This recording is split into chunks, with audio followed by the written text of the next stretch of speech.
కారెండిపిటీ లైనెట్. ఇప్పుడు మనం చేయబోయేది కొన్ని వ్యాయామాలను చూడటం. ఇవి మీ కాళ్లను బలపరచడానికి సహాయపడతాయి, సరేనా? కాబట్టి కుర్చీ నుండి లేచేందుకు మరియు నడవడానికి మీరు చేసే దాదాపు ప్రతిదానికి ఇది చాలా ముఖ్యమైనది, సరేనా?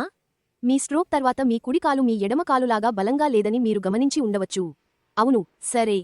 కాబట్టి మనం కూర్చుని చేయగల ఒక వ్యాయామం ఉంది. ఇది మీరు చాలా స్థిరంగా లేనప్పుడు చాలా మంచిది. అంటే మీ తొడ కండరాలను బలపరచడం.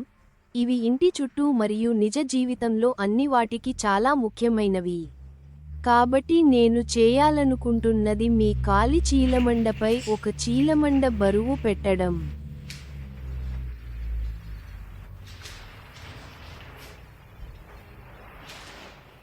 మరియు మీ కాలు బలపడటానికి మీరు చేయడానికి కఠినమైన కానీ అసాధ్యం కాని దాన్ని కనుగొనాలి. కాబట్టి మీరు 8 లేదా 10 సార్లు చేసిన తర్వాత మీరు దాన్ని కఠినమైన పని అని భావించాలి, సరేనా? సరే, అలాగే. కాబట్టి నేను మీరు చేయాలనుకుంటున్నది మీ కుడి కాలును నిటారుగా చేయడం, ఆ పాదాన్ని నేల నుండి మెల్లగా పైకి ఎత్తడం. అద్భుతం. మరియు మెల్లగా కిందకు. బాగుంది. సరే, అవి 5 చూపించండి దయచేసి. నేను దాదాపు చేస్తాను, సరే.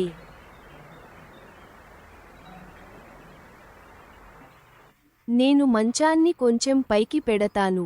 ఇది మీకు లేచి కూర్చోవడం సులభం చేస్తుంది. సరే, కాబట్టి మనం ముందుకు వస్తాము. ఇప్పుడు మొదటిసారి మంచం నుండి లేచేందుకు మీ చేతులను ఉపయోగించి నిలబడటం. బాగుంది. మరియు మెల్లగా కిందకు. సరే, మళ్ళీ నేను మీరు వీటిని చాలా చేయాలని కోరుకుంటున్నాను, కానీ మీరు 8 మరియు 10 నంబర్ వద్ద కఠినంగా భావించాలి. ఇది మీ కాళ్లను బలపరచడానికి అవసరం. ఇప్పుడు ఈసారి మీ చేతులను ఉపయోగించకుండా మీ చేతులను క్రాస్ చేసి ప్రయత్నించగలరా? బాగుంది. మరియు మెల్లగా కిందకు. ఇది మీకు కఠినంగా చేయడానికి నేను మంచాన్ని తగ్గించబోతున్నాను, కానీ మీరు ఇంట్లో చేయగల మరొకటి అంటే తక్కువ కుర్చీ లేదా మృదువైన కుర్చీ, లాంజ్ సోఫా వంటి వాటిపై కూర్చోవడం. కాబట్టి దాన్ని ప్రయత్నిద్దాం.